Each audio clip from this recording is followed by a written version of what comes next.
Hola a todos y bienvenidos a esta tercera parte de cómo entrenar una red neuronal para que aprenda a jugar este famoso juego que ya creo que tiene demasiados nombres. Totito, Tres en Raya, Tricky Track, creo que lo he visto en otros países. Bueno, pero ya sabemos, creo que es el mismo juego del que hemos venido hablando en las primeras dos partes. Y bien, antes de comenzar, quisiera hacer una salvedad, una aclaratoria. Y es que en este video, o por lo menos en esta metodología, vamos a estar viendo cómo entrenar una red neuronal. ¿Por qué menciono esto? Porque una red neuronal es una metodología de aprendizaje que es distinta a la que se suele utilizar para que una inteligencia artificial aprenda a jugar un juego. La más utilizada es la metodología de aprendizaje por refuerzo, porque esta lo que hace es que se le definen las reglas a la inteligencia artificial, y al inicio la inteligencia artificial pues prueba a hacer distintas cosas de forma un poco aleatoria hasta que va aprendiendo dependiendo de las reglas y de dónde está ganando más puntos. Sin embargo, en este ejemplo, precisamente lo que vamos a hacer es que vamos a enseñarle a la red neuronal cómo es que debería de actuar bajo cada situación. La red neuronal no va a tener una forma de comparar si realmente está haciendo algo mejor o peor, si está mejorando o no. De hecho, la red neuronal ni siquiera va a ser consciente de si ha ganado o no, sino que la red neuronal va a ir aprendiendo cuáles son los distintos escenarios o los escenarios más frecuentes que debería de tomar ante cada posible escenario del juego. Entonces puede llegar a aprender bien. De hecho más que nada es un experimento, porque puede llegar a aprender bien, puede llegar a hacer algunas jugadas, pero realmente no será igualmente evaluable que si vemos algo que has aprendido por medio de aprendizaje por refuerzo. De hecho, ese sería un interesante proyecto para un segundo video, pero en este momento sí quería mostrar cómo quedaría por redes neuronales. Y bien, dicho eso, vamos a avanzar al código. Me gustaría recordar que este Google Colab va a estar disponible en el cuarto y último video, porque en este tercer video vamos a explicar la estructura de la red neuronal, y ya en el próximo y último video vamos a hacer prácticas y algunas pruebas para ver cómo la red neuronal va mejorando y aprendiendo. Así que dicho sea eso, lo primero es que vamos a cargar estas tres librerías. Bueno, serán 4 de hecho, porque NumPy pues ya la habíamos importado antes, creo, si no, entonces también hay que importarla, NumPy, pero definitivamente hay que importar TensorFlow, por supuesto. Vamos a importar de TensorFlow Keras, vamos a importar los modelos y, vamos a importar sequential de los modelos de Keras de TensorFlow, y también Dense, ya vamos a ver por qué es esto. Y finalmente vamos a importar Keras completamente, Keras de TensorFlow. Vamos a pasar luego a esta parte en donde lo que estamos haciendo es que estamos trayendo lo que hemos jugado antes. Aquí si nos podemos dar cuenta en la parte del repositorio, de hecho ya la puedo cerrar después, pero lo que estamos trayendo es el listado de juegos previos, los que hemos hecho en el juego pasado, pertenecientes al video pasado. Y eso es para que la red neuronal tenga una primera referencia, tenga algunos datos de entrenamiento, y para que no entrene con 0 datos inicialmente.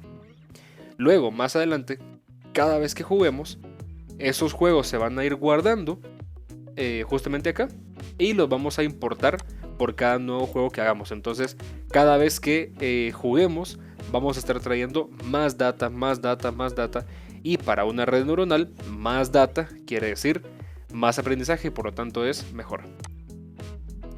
Muy bien, recordemos que todo esto es propio de ChatGPT. Esto no me lo he inventado yo. Esto es lo que vemos en el primer video, de hecho.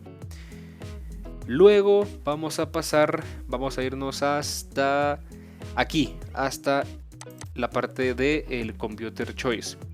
Y eso es porque antes, recordemos que antes, lo que ChatGPT estaba haciendo en esta función de Computer Choice era un aleatorio entre las posiciones disponibles que tenía la red neuronal. En un caso nuevo como este ya no va a ser así. Lo que sí tendremos en común es que vamos a empezar definiendo un array de posiciones disponibles. Será este de acá, el cual dirá que pos de posición para posición en el rango de 1 hasta 10, recordando que 10 no se toma en cuenta en la función rango, sino uno antes, o sea 9, las 9 casillas disponibles. Si la función definida previamente como spaceCheck, si esto se cumple, que para eso habría que repasar qué es esta función spaceCheck, que es de hecho la que está por aquí, a la cual le vamos a entregar el board, o sea el tablero, y la posición. Entonces esto lo que va a hacer con el spaceCheck es que nos va a definir cuáles son las distintas posiciones disponibles. De nuevo, si por ejemplo yo ya elegí la posición 5, no puedo volver a elegir la posición 5, o si la computadora se colocó en la posición 1, no puedo yo colocarme en la posición 1. Muy bien. Luego, esto de nuevo es propio de la función Computer Choice. Aquí regresamos y si la cantidad de datos o la cantidad de elementos que hay en lista de siguientes movimientos es menor que 1, o sea 0, entonces el siguiente movimiento va a ser un array de ceros. ¿Esto por qué? ¿Qué es lo que queremos hacer acá? A ver, para empezar, lista de next move, ahí mil disculpas el Spanglish. Lista next move es una lista que estamos definiendo justamente acá, al inicio. Esto lo que hace es que nos va a brindar un listado de cuál es siempre el escenario actual para hacer el siguiente movimiento. Entonces, si la lista next move es 0, aquí podremos, en lugar de decir menor que 1, igual a 0, entonces ¿qué es lo que sucede? Que en esa lista no hay nada, por lo tanto no ha habido ningún tipo de movimiento en el tablero, o sea el escenario es todos ceros. Entonces la computadora va a tener que hacer su predicción de dónde es mejor colocarse en no un escenario vacío, sino que en un escenario donde todo es 0. Esto recordando del primer video, que la interpretación del tablero de Tutito se puede desplegar de esta forma, con un array o una matriz también de ceros. Y si no, entonces el siguiente movimiento va a ser de la lista next move, que quiere decir -1, el último, o sea, el último disponible. Si por ejemplo se va añadiendo un nuevo escenario, y vamos por un cuarto escenario, entonces esto me dejará el cuarto escenario. El siguiente movimiento se va a hacer sobre el último escenario que tengamos contemplado. Quiero hacer mi predicción siempre sobre el último escenario que tengamos contemplado. Muy bien. Esto lo vamos a dejar un poco en pausa y ya vamos a regresar a esto de Next Move. De hecho, no olvidemos esto de Next Move, ya vamos a ir a eso. Pero recordemos que es el último escenario disponible. Luego, vamos a definir X y Y. Recordemos que X es el escenario o el conjunto de escenarios y Y es la respuesta o el movimiento que se va a hacer para cada distinto escenario. Aquí vamos a estar trayendo lo que haya en estos dos CSVs o estos dos data frames. Así que tiene que haber algo aquí para que pueda correr este código.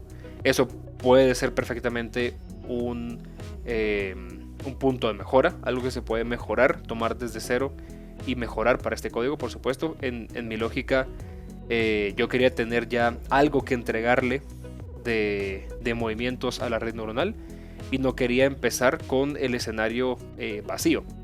Más adelante esto no será tan necesario. De hecho, al momento de que la red neuronal ya esté muy entrenada, el modelo se puede guardar y ya no va a ser necesario estar dándole datos, estar dándole más y más y más datos, sino que puede llegar a un punto tal en el que ya no tengamos todo esto de X y Y, sino que simplemente juguemos contra esa red neuronal que ya tiene cierto entrenamiento. Pero aquí que estamos iniciando, vamos a traer los movimientos de X o los escenarios, los movimientos de Y o las respuestas ante los escenarios.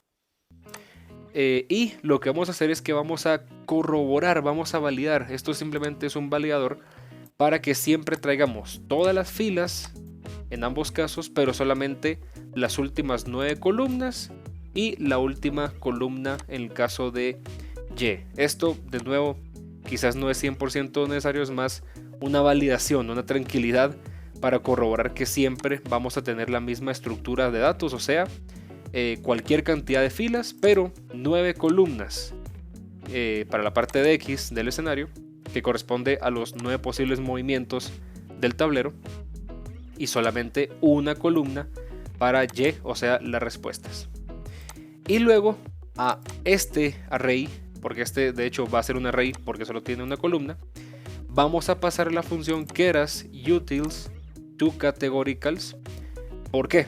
Porque lo que le queremos decir a keras es que este vector es un vector categórico donde las respuestas, que son 9 posibles respuestas, podemos estar en la casilla 1, 2, 3, 4, 5, 6, 7, 8 o 9, pero no puede haber un 3.5, no puede haber un -2, no puede haber un 10. Entonces eso tiene que ser categórico. Tenemos que tomar ese array como algo categórico, donde solamente existan esas 9 respuestas y no algo más. Muy bien, dicho esto, pasamos a la parte más bonita de todas, en donde vamos a definir la arquitectura de la red neuronal. Esto ya he hecho la salvedad antes, pero la vuelvo a hacer con un poco más de énfasis, y es que esto es totalmente modificable. Esto que tengo yo es un experimento y se puede mejorar, se puede empeorar. La idea no sería empeorarlo, por supuesto, pero tiene mucho margen de mejora.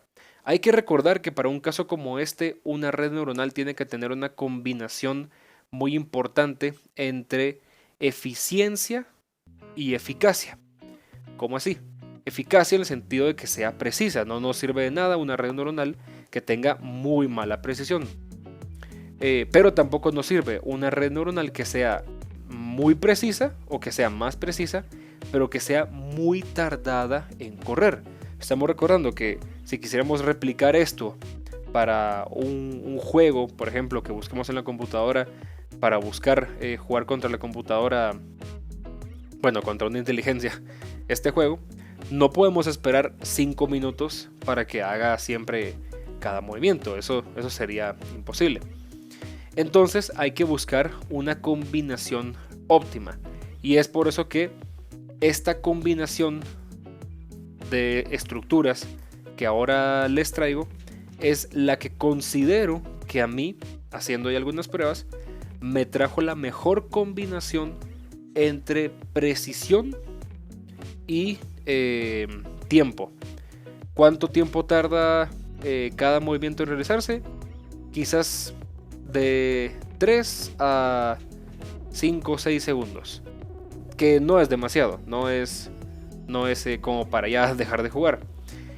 Sin embargo, se puede mejorar. Si podemos encontrar una mejora muy buena para la red neuronal en donde solo se va a tardar un segundo más, pues perfecto, enhorabuena. Bien, primero definimos model como sequential, que esto lo que hace es que abre o inicia la red neuronal. Esto de hecho lo vamos a ver siempre que veamos una definición de arquitectura de red neuronal. Vamos a ver que así empieza. Y luego para este model.add, lo que hace es que cada add va añadiendo más capas a la red neuronal. En la primera capa, bueno, todas son capas densas porque son capas son capas densas que están lo que se llama fully connected, que están todas conectadas con todas. Así que vamos a iniciar todas con la función dense. Luego, esto de units lo que me va a decir es cuántas neuronas disponibles va a tener la primera capa que se conecte con el input. ¿Cuál sería el input? Los datos X que le vamos a ingresar a la red neuronal. Entonces, aquí estamos diciendo que esa primera capa va a tener 64 neuronas. Ahorita vamos a explicar por qué 64. Y la función de activación que va a pasar entre el input y esta primera capa es una función de activación ReLU. Aquí no quiero detenerme demasiado en cómo funciona, cuál es la lógica de una red neuronal. De hecho, voy a estar recomendando por acá un video que ya había hecho explicando un poco más de este tema, y puedo hacer más de estos videos con más detalle más adelante con mucho gusto. Pero ReLU es una de las funciones más utilizadas en las redes neuronales.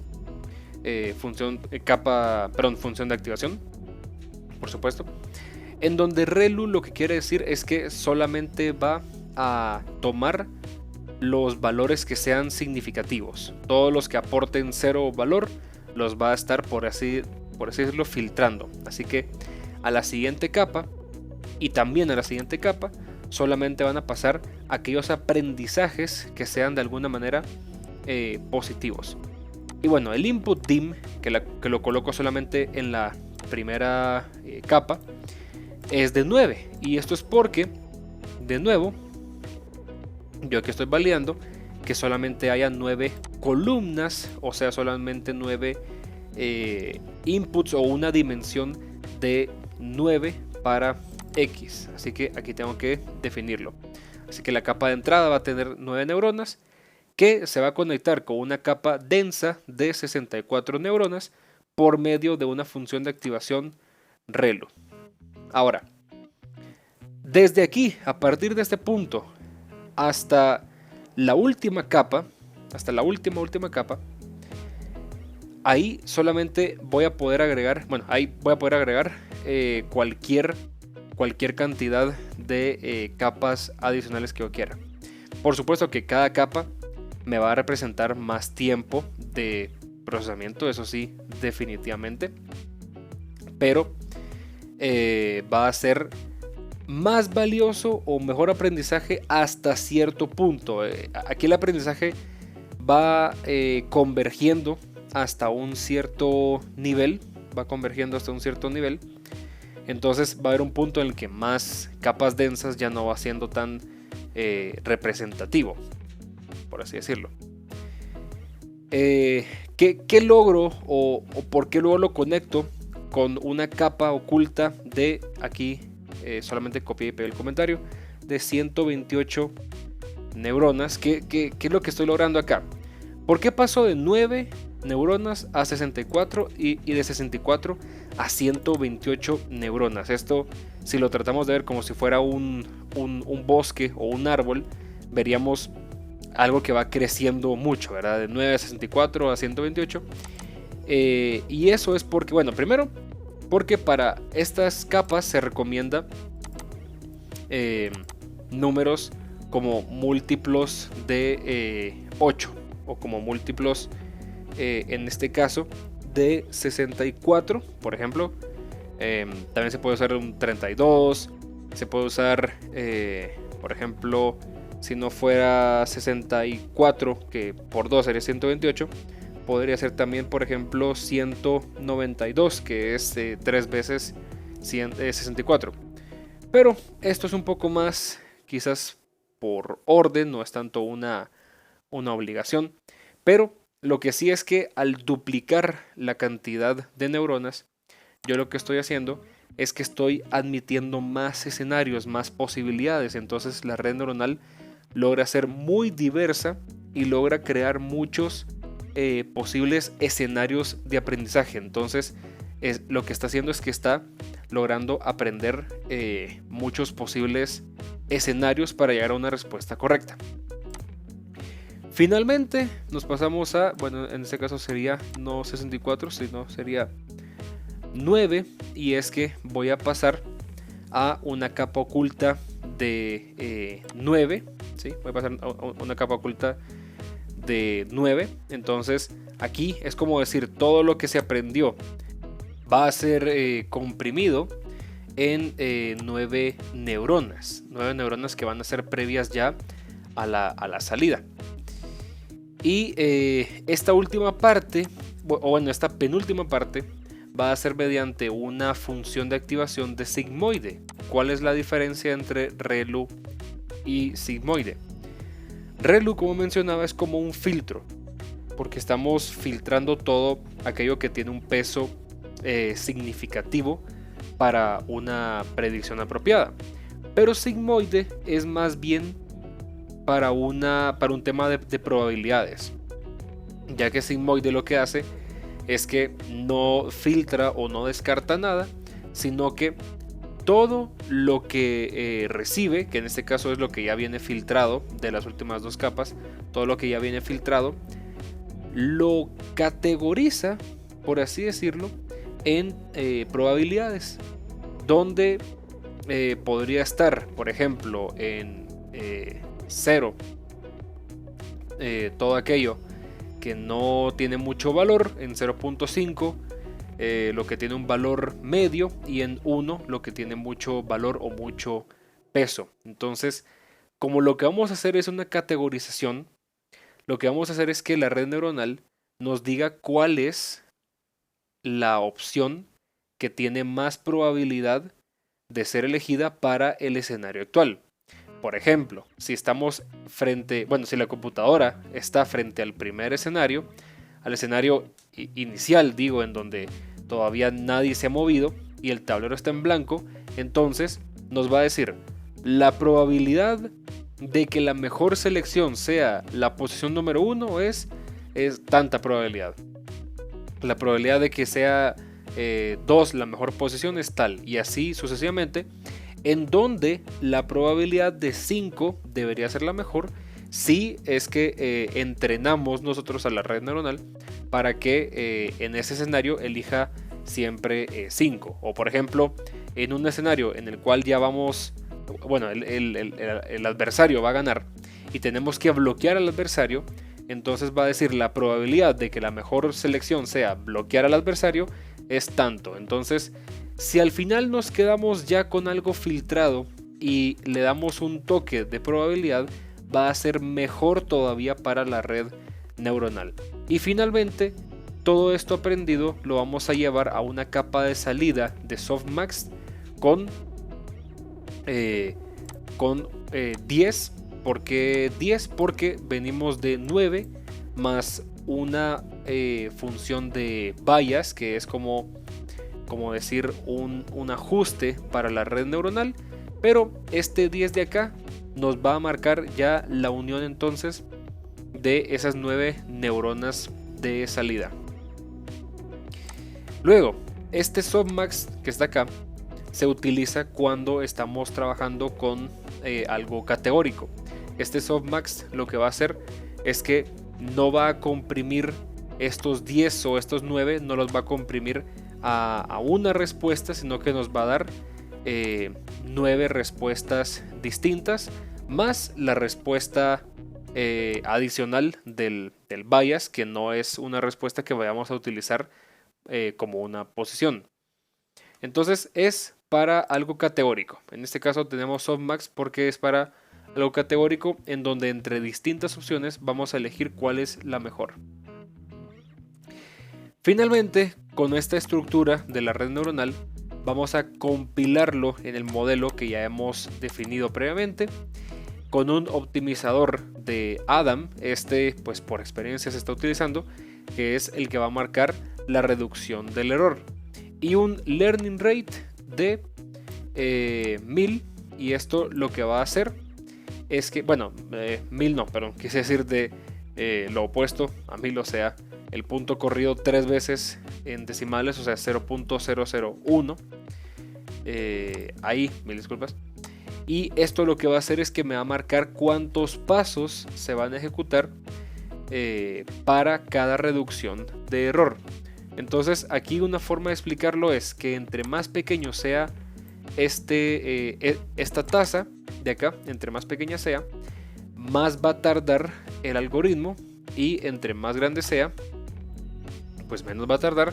Pero también entre más tarde sea, podemos esperar más altas precisiones que cuando la tasa es más grande. Hay que decir, cuando la tasa es más grande podemos esperar que tarde menos. Cuando la tasa es más pequeña podemos esperar que tarde un poco más. En este caso, una learning rate, una tasa de 0.001, realmente no es tan pequeña. La verdad es que podría ser muchísimo más pequeña. Diría que lo suficientemente pequeña. Y la función de pérdida va a ser determinada por una categorical cross entropy, que esto lo que hace es que se adapta a que el pronóstico es igualmente categórico. ¿Y cuál va a ser la métrica? Precisión. Vamos a basarnos también en precisión. Ya con este modelo estructurado y compilado, vamos a hacerle el fit, que eso ya es que haga la corrida de las épocas. Aquí cada época es como que entrene más, que entrene más, que entrene más, que reduzca más error, más error, más error. Así que entre más épocas podemos esperar un mejor resultado, con cierta convergencia también. Ahí podemos esperar cierta convergencia después de ciertas épocas. 15 es una que me ha funcionado con un buen balance para este caso, en donde no tarda demasiado, pero sí logra converger, sí logra por lo menos comenzar a converger. Y vamos a definir verbose igual a 0 para que durante el juego no nos imprima las 15 épocas, sino que solamente se ejecute de forma, por así decirlo, silenciosa. Ahora bien, este print de momento de predecir lo he colocado solamente como indicación para mí, para saber cuál es el escenario que va a tomar en cuenta para hacer la predicción. Esto pues ya se puede borrar para más adelante, para que el juego sea más limpio y más natural. No pasa absolutamente nada. Ahora bien, cuando ya hemos importado los datos anteriores, ya hemos definido la estructura de la red, ya la hemos compilado con su método de reducción de error, y cuando ya hemos hecho el fit entre los movimientos X y los resultados Y, ya viene el momento de la predicción. ¿Qué vamos a usar para predecir? Vamos a utilizar model, que es lo que he definido anteriormente. ¿Qué vamos a predecir? El array, que es el next move, el que tenemos que recordar que fue el que definimos por acá. Sobre este voy a hacer mi predicción. Este next move es como decir solamente un escenario de los decenas o cientos o incluso miles que puede llegar a tener esta list next move. Y finalmente este valor de preds se va a convertir a la predicción que se ha hecho antes, pero si se pasa a una lista, vamos a tomar el valor número 0. ¿Esto qué quiere decir? ¿Qué quiere decir? Que pred lo que me va a devolver es un array, pero estilo TensorFlow, el cual yo puedo convertir a lista. Me va a devolver dos listas y yo quiero la primera lista. La primera lista es la que me contiene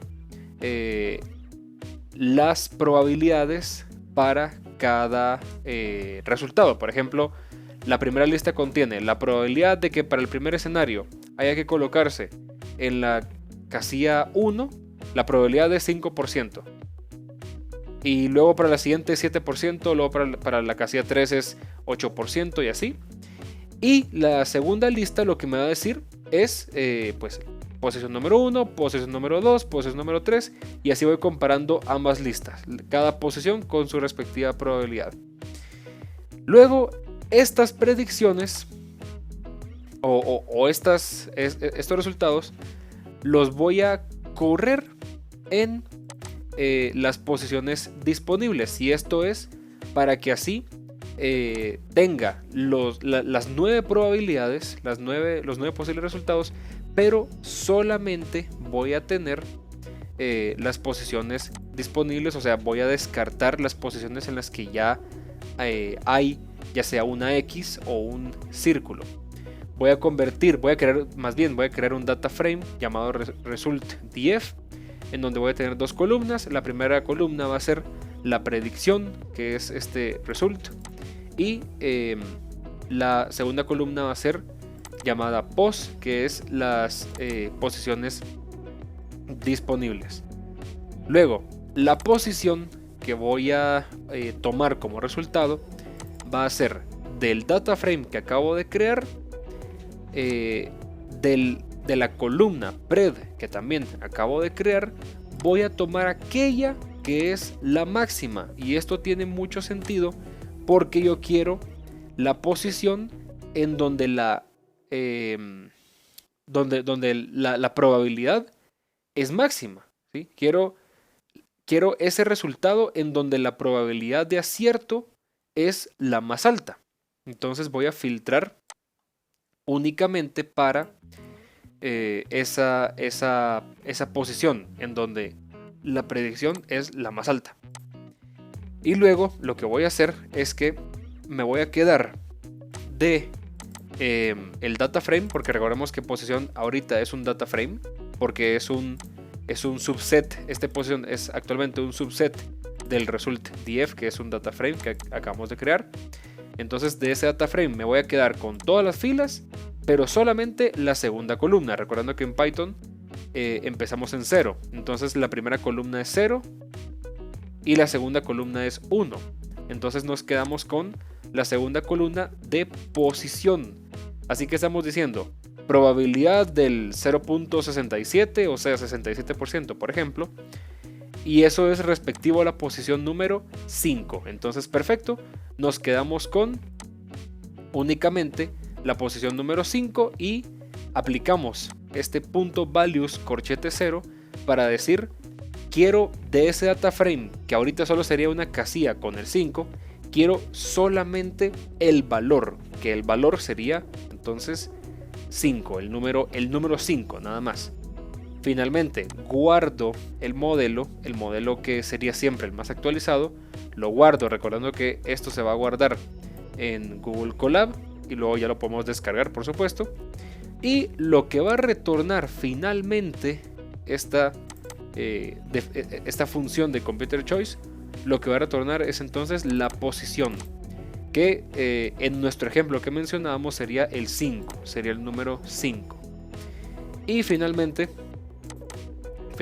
vamos a marcar acá posición. Finalmente, cuando sea el movimiento, cuando sea turno del movimiento de la computadora, justo aquí, entonces posición va a ser la función Computer Choice. Aquí sería el 5 en nuestro caso, y ya entonces a la función definida anteriormente de PlaceMaker se va a colocar un círculo, en este caso un círculo en 5, en este caso en 5, en la posición número 5. Y ya con esto lo que vamos a lograr es que para cada turno que pase, el modelo va a ejecutarse nuevamente, va a tomar un nuevo escenario para cada turno y va a hacer la predicción sobre el último escenario que estemos entregándole a la red neuronal. Y por cada juego los datos van a ser más amplios y por lo tanto la red neuronal va a ir aprendiendo cada vez más. Así que gracias por ver este video, y en el siguiente y último video ya vamos a hacer las corridas para ver cómo va aprendiendo y cómo va comportándose esta red neuronal. Muchas gracias.